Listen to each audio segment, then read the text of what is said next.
얼마 전 오랜만에 친구들과 함께한 즐거운 저녁 모임에서 저는 깜짝 놀랄 만한 경험을 했습니다. 그날은 유독 다들 밝고 즐거워서 분위기도 좋았고 오랜만에 편안한 시간이었죠. 그런데 계산하려고 자리에서 일어나려는 순간 친구 한 명이 장난처럼 툭 던진 한마디 때문에 저는 표정 관리가 되지 않았습니다. 그 친구의 말에는 고마움보다는 오히려 당연하다는 듯한, 심지어 제가 계산하지 않는다면 서운하다는 듯한 기세까지 묻어나 있었기 때문입니다. 만약 지금 여러분 머릿속에 누군가가 떠올랐다면 오늘 영상은 꼭 끝까지 보셔야 합니다. 우리가 사소하게 여겼던 밥값 계산에 사실은 인간관계에 숨겨진 심리가 그대로 담겨져 있기 때문입니다.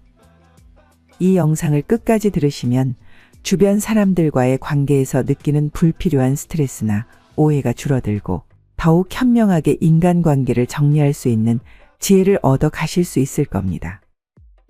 오늘은 밥값 계산할 때 은근슬쩍 이런 말하는 사람 왜 조심해야 하는지, 어떻게 대처하는지에 대해 이야기 나눠보도록 하겠습니다. 내용이 기대되신다면 구독과 좋아요 한 번씩만 눌러주세요. 여러분의 클릭 한 번으로 다음 영상을 더 빠르게 시청하실 수 있습니다. 첫 번째 유형. 당연히 너가 사는 거지? 제가 먼저 소개할 분은 올해 66세인 이영호 씨입니다. 영호 씨는 젊을 때부터 사람들과 어울리는 걸 무척 좋아했습니다. 회사에 다닐 때는 동료들과 자주 모였고 은퇴 후에는 친구들과 식사 자리를 자주 가졌죠. 그런데 영호 씨에게는 항상 고민거리가 하나 있었습니다. 바로 돈 계산 문제였죠. 퇴직금도 받고 연금도 있어서 돈이 아주 부족한 건 아니었지만 매번 사람들과 만나 식사할 때마다 돈 문제 때문에 스트레스를 받는 일이 잦아졌습니다.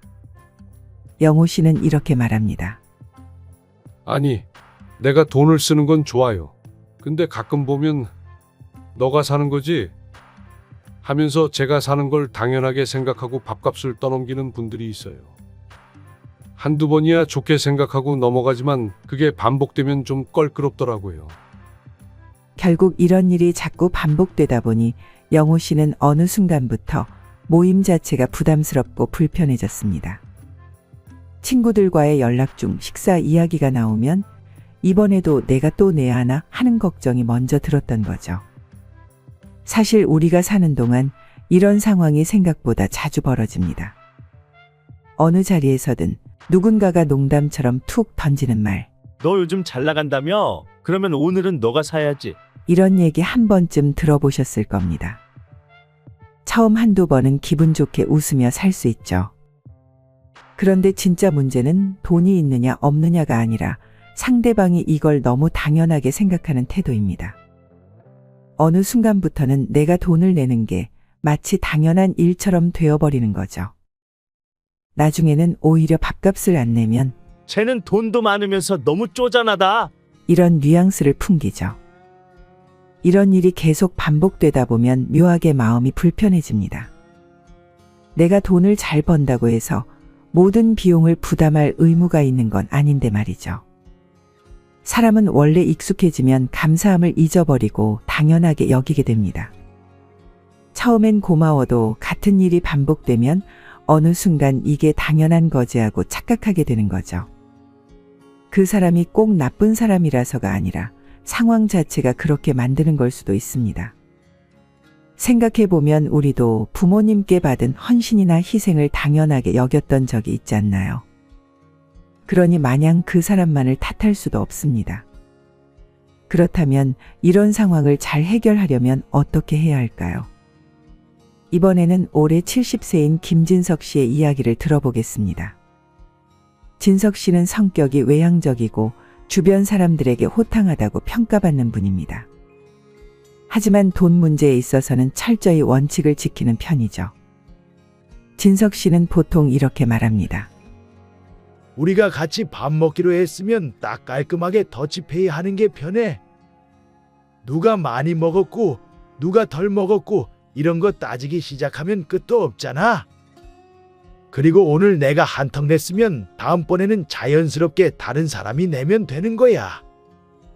이렇게 원칙을 미리 정해두니 진석 씨 주변에서는 돈 문제로 인한 갈등이 거의 없습니다. 진석 씨가 평소 잔소리하는 사람이 아니라 미리 원칙을 제시하고 편하게 만드는 사람이었기 때문입니다. 여행을 가더라도 진석 씨는 이렇게 제안한다고 합니다. 이번 여행에서는 공동 비용을 미리 걷어서 거기서 기름값이랑 다 해결하자. 또 누군가 농담조로 너 잘 벌잖아. 너가 좀 사. 하면 진석 씨는 웃으며 이렇게 받아칩니다. 아이고, 잘 벌긴 무슨. 다들 연금으로 사는 입장인데 우리가 정한 원칙대로 합시다. 이렇게 미리 규칙을 정해두면 아무리 농담처럼 툭 던진 말이라도 그 분위기에 휩쓸리지 않고 쉽게 대응할 수 있습니다. 두 번째 유형, 내가 더 싸게 먹었는데 딱 내 것만 낼게. 김경수 씨의 이야기입니다.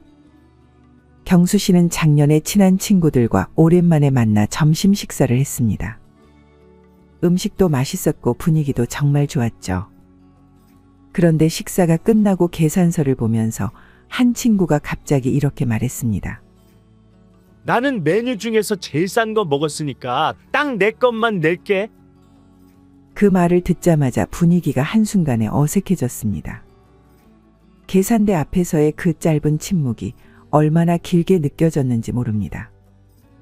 사실 그 친구가 경제적으로 어려워서 그랬다면 이해할 수도 있었겠지만 평소 자신을 위한 쇼핑이나 여행에는 돈을 아끼지 않는 친구였습니다. 그 친구의 말 한마디 때문에 나머지 사람들은 기분이 상했고 이후로는 그 친구를 만나는 횟수가 점점 줄어들게 되었습니다. 이런 상황에서 나타난 문제는 단순히 돈 문제만이 아닙니다. 돈을 계산하는 방식에서 그 사람의 성격과 가치관이 드러나기 때문입니다. 나는 내 몫만 내겠다는 말 뒤에는 절대 손해보고 싶지 않다는 심리가 깔려 있죠. 물론 누구도 손해보는 것을 좋아하지는 않습니다만 이런 태도가 반복되면 결국 주변 사람들과의 신뢰를 잃게 됩니다. 심리학자 애덤 그랜트는 저서 기브 앤 테이크에서 인간관계를 주고받는 방식에 따라 세 가지 유형으로 구분했습니다. 상대방보다 항상 더 얻으려 하는 유형을 테이커, 받는 만큼만 주고받는 매처, 그리고 주는 것을 기꺼워하는 유형을 기버라고 합니다. 여기서 중요한 점은 단기적으로는 테이커가 이익을 보는 것처럼 보이지만 장기적으로 신뢰와 존경을 받으며 성공하는 사람은 바로 기버라는 사실입니다. 저는 이후 여러 모임에서 비슷한 상황을 겪었지만 그때마다 기버 유형의 사람들은 작은 이익보다는 전체 분위기와 사람들 간의 관계를 먼저 생각했습니다. 그분들은 자신이 조금 더 내더라도 좋은 관계가 유지된다면 기꺼이 감수했죠. 그렇다고 항상 남보다 더 많은 돈을 내라는 것은 아닙니다. 다만 밥값 하나에도 지나치게 자기중심적으로 계산하고 손해를 조금도 용납하지 않는다면 결국 관계의 폭이 좁아지고 주변 사람들의 마음에서 멀어질 수 있다는 점을 기억해야 합니다. 삶은 결국 사람과의 관계로 이루어져 있습니다. 영국의 시인 존 던은 이렇게 말했습니다. 어떤 사람도 그 자체로 온전한 섬이 아니다. 모든 인간은 대륙의 한 조각이며 전체의 일부이다. 작은 돈 문제 하나에서 드러나는 태도를 통해 우리는 서로를 얼마나 배려하고 존중하는지 확인할 수 있습니다. 세 번째 유형, 아, 벌써 계산했어? 내가 계산하려 했는데. 40대 상철 씨의 이야기입니다. 상철 씨는 회사 후배와 자주 식사를 했는데 식사가 끝나고 계산할 때마다 그 후배는 늘 비슷한 말을 했다고 합니다. 계산대 앞에서 상철 씨가 지갑을 꺼내 결제를 끝내고 나면 꼭 그때 서야 후배는 이렇게 말하곤 했죠. 벌써 계산하셨어요? 아쉽네요. 오늘은 제가 사려고 했는데. 처음 한두 번은 그런 말을 듣고도 크게 신경 쓰지 않았습니다. 정말로 계산하려고 했었나 보구나 하고 넘겼죠. 하지만 이런 일이 몇 번 반복되자 상철 씨는 점점 불편한 감정을 느끼기 시작했습니다. 사실 정말로 계산할 마음이 있었다면 계산서가 나왔을 때 지갑을 미리 꺼내고 준비했을 테니까요. 그런데 후배는 언제나 타이밍을 놓쳤고 결국 한 번도 계산한 적이 없었습니다. 상철 씨는 어느 순간부터 그 후배와의 식사 자체를 꺼리게 되었습니다. 계산하고 나서도 기분이 찜찜하고 속으로는 내가 또 당한 것 같다는 생각이 들었기 때문입니다. 그 후배는 자신의 경제적 부담은 줄이면서도 겉으로는 배려하는 사람처럼 보이고 싶어 했습니다. 심리학에서는 이런 행동을 손실 회피와 사회적 인정 욕구의 결합으로 설명합니다. 사람들은 손해보는 상황을 본능적으로 피하려 하지만 그럼에도 동시에 주변에서는 인정받고 좋은 평가를 받고 싶어 합니다. 그래서 계산이 끝난 후에야 내가 낼라 했는데 라고 말하며 실제 부담은 지지 않으면서도 겉으로는 좋은 의도를 보이려고 합니다. 물론 진심으로 타이밍을 놓치는 경우도 있을 수 있죠. 하지만 만약 여러분 주변에도 매번 이렇게 행동하는 사람이 있다면 분명히 문제를 인지하고 해결할 필요가 있습니다. 그럼 어떻게 대처하면 좋을까요? 첫 번째 방법은 역으로 먼저 권하기입니다. 상대가 늘 이런 말을 한다면 오늘 잘 먹었어. 고마워. 하고 일부러 계산할 기회를 주는 겁니다. 상대가 정말 낼 의향이 있었다면 흔쾌히 낼 것이고 아니라면 그 자리에서 변명이 나오겠죠. 두 번째는 계속 다음 기회로 넘기지 말기입니다.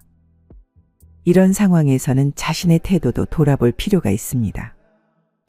혹시 내가 너무 자주 계산하려고 서두르는 것은 아닌지 또는 상대방에게 충분한 기회를 주고 있는지 생각해 볼 필요도 있습니다. 마지막으로 정중히 지적하는 방법도 있습니다. 상대의 이런 습관을 그냥 웃으며 넘기다 보면 상대방은 이렇게 해도 괜찮구나 생각하게 되어 계속 같은 행동을 반복하게 됩니다.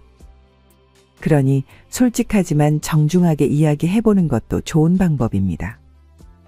결국 인간관계는 서로에 대한 진정한 배려와 소통이 바탕이 되어야 유지됩니다.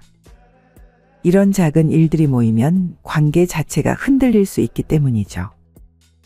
독일의 철학자 니체는 이렇게 말했습니다. 진정한 관계는 말이 아니라 행동에서 드러난다. 말과 행동이 일치하는 사람, 그리고 작은 약속도 지키는 사람과의 관계는 오래 지속됩니다. 반면 말만 앞서고 행동이 따르지 않는 사람과의 관계는 시간이 지날수록 점점 소원해질 수밖에 없습니다. 이것은 단지 밥값을 내고 안 내고의 문제가 아니라 그 사람이 관계를 얼마나 진심으로 대하는지 보여주는 문제인 것입니다. 마지막 네 번째 유형. 나 돈 없는 거 알잖아. 40대 직장인 민수 씨의 이야기입니다. 민수 씨는 오랜 친구들과 한 달에 한 번은 꼭 만나 식사와 술자리를 가지며 소소한 일상을 나누곤 합니다. 하지만 어느 날부터 이 즐거운 시간이 민수 씨에겐 조금씩 불편해지기 시작했습니다. 문제는 친구 중 한 명이 늘 보여주는 태도 때문이었습니다. 그 친구는 항상 말하길 나 요즘 돈 없는 거 알잖아. 이번 달 생활비도 빠듯해. 라며 자신의 경제적 어려움을 강조했습니다. 그래서 자연스럽게 그 친구의 식사 비용은 친구들이 돌아가면서 부담했습니다. 민수 씨도 처음에는 그 친구의 사정을 이해하고 부담 없이 돈을 내주었죠. 그러나 시간이 지날수록 민수 씨는 점점 마음속에서 의구심이 자라났습니다. 친구의 SNS에서는 항상 최신 브랜드 제품이나 명품을 자랑하듯 올리며 돈을 아끼지 않는 모습을 보였습니다. 심지어 가족들이랑 해외여행을 간 사진도 올라왔죠. 결국 민수 씨는 더는 참지 못하고 친구에게 너가 SNS에 올리는 걸 보면 돈이 없는 것 같지도 않은데 왜 밥값만 내기 싫어하니? 라고 솔직히 말했습니다. 친구는 잠시 당황하더니 미안해. 다음부턴 나도 살게. 라며 사과를 했습니다. 하지만 그 친구가 돈을 내야 하는 차례가 오면 언제나 김밥이나 먹자. 간단하게 배만 채우면 되지 않겠어? 라며 저렴한 메뉴만 고집했습니다. 반면 다른 사람이 계산한다고 하면 태도가 완전히 달라져서 오늘은 특별히 맛있는 거 먹자. 라며 값비싼 레스토랑이나 고급 음식을 서슴없이 제안하곤 했죠. 이런 모습을 반복적으로 보다 보니 민수 씨는 그 친구에 대한 신뢰가 점점 사라졌고 만남 자체가 스트레스가 되었습니다. 물론 각자 소비의 우선순위는 다를 수 있고 사정이 어려울 때 도움을 받는 것이 잘못된 일은 아닙니다. 하지만 문제는 상대의 배려를 당연하게 여기는 태도입니다. 공자는 군자는 의리에 박지만 소인은 이익에 박다. 라고 했습니다. 사소해 보이지만 이런 돈 문제는 결국 사람의 됨됨이와 직결됩니다. 특히 밥값 계산 앞에서 드러나는 작은 이기심은 그 사람이 진정한 친구인지 아니면 그저 나를 이용할 대상으로 여기는지 구분할 수 있는 중요한 단서가 됩니다. 사소해 보이는 말 한마디와 행동 하나에 그 사람의 진심이 담겨 있기 때문이죠. 여러분의 곁에 진정한 친구를 두고 싶다면 밥 한 끼에서도 서로를 배려할 줄 아는 사람을 곁에 두시길 바랍니다. 결국 우리가 살아가면서 경험하는 수많은 인간관계 속에서 특히 밥값 계산이라는 작고 사소해 보이는 상황에서 드러나는 말 한마디가 그 사람의 진심과 본심을 정확하게 보여준다는 걸 오늘 함께 살펴봤습니다. 분명 누군가는 농담이라고 넘길 수 있겠지만 막상 그런 말을 듣는 사람의 마음엔 목에 걸린 작은 가시처럼 계속 신경 쓰이게 되고 심지어는 관계 전체를 흔드는 부담이 된다는 거 여러분 모두 공감하시죠? 누구나 손해보고 싶지 않은 마음은 똑같습니다. 사소한 이익 앞에 흔들려서 결국 가장 중요한 사람과의 관계를 망치고 소중한 사람의 마음에 상처를 준다면 그것만큼 어리석은 일도 없을 겁니다. 밥 한 끼가 단지 음식을 먹는 행위에 그치는 게 아니라 서로의 마음과 시간을 나누는 소중한 자리라는 걸 잊지 말아야 합니다. 지금 이 순간 이 영상을 끝까지 시청하신 여러분이라면 이미 더 나은 관계를 위한 첫걸음을 내디디신 거라고 확신합니다. 작은 돈 문제 하나에서조차 상대를 배려하는 여러분이라면 앞으로의 인생이 더 풍성하고 아름다운 관계들로 가득 차 있을 거라 믿습니다. 소중한 시간을 내어 끝까지 시청해 주신 여러분께 진심으로 감사의 말씀을 드립니다. 앞으로도 여러분의 인생에 실질적인 도움이 되는 콘텐츠로 찾아뵙겠습니다. 지금까지 지혜의 동행이었고요. 좋아요와 구독으로 앞으로 더 많은 영상 놓치지 마시고 함께 해주세요. 감사합니다.